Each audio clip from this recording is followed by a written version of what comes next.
One of the great things about CSS2 and CSS3 is that we can now select attributes from our HTML. So on top of knowing about classes, IDs, and full element selectors, we also have pseudo classes. And now on top of that, we can also select an attribute, and this is called an attribute selector. By specifying a particular attribute with a value, we can select and style elements. So let's look at this. We have our style, lang is equal to ABC, and if anything matches that, it's going to give it a 1 pixel solid red border. I know I use the 1 pixel solid red border a lot. That's really for demonstration purposes, so you know exactly what we're looking at. And then for our HTML, we have just a regular div tag, lang as our attribute. So lang being language, doesn't have to be English, Spanish, French, etc. Be anything we like. As long as it's equal to ABC, and up here it's equal to ABC, that's a match. And when that matches, it's going to get styled. So because lang ABC and lang ABC down here are perfect match, our div is now going to have a 1 pixel solid red border.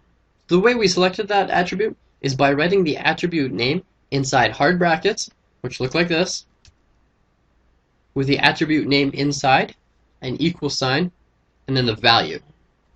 So if we want a title, we'd go title. Title is equal to my title.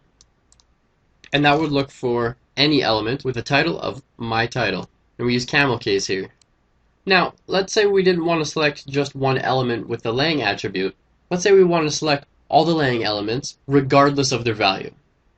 Well, we would just get rid of the equal sign and the value, and we would just type bracket, lang, bracket. And any element that has that attribute, whether the value of that attribute is blank or not, it's going to style everything with the attribute. And it doesn't have to be lang. It can be title, it can be href, it can be name. I mean, the list goes on, as long as that's a valid attribute. So now we can target elements by doing this. To target a specific element, we put the element name in front of our attribute selector. In this next example, we will style all the option elements that have the name of dark. Our CSS is option, which is our element that we're going to select. Our HTML attribute is name, and the value is dark. Anything that matches that is going to have white text with a black background. Let's look at our HTML before we look at the example. We have 4 options.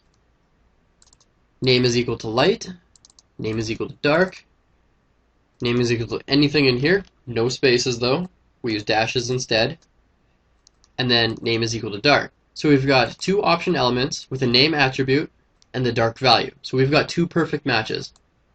So what this is going to display is a little select box like this. We have our first option, which is light, turns blue when you put your mouse over it, then our black one, and then a light one, and then our dark one again. So I guess in a sense this is like creating a new type of class or an ID, only these are a little more picky about who they make look good. The most popular way of using this is actually in forms, where we can change different input types. Where input has an array of options, you can have an input type of text, which will create your text field, or your type is equal to button, or reset, or submit, etc., etc.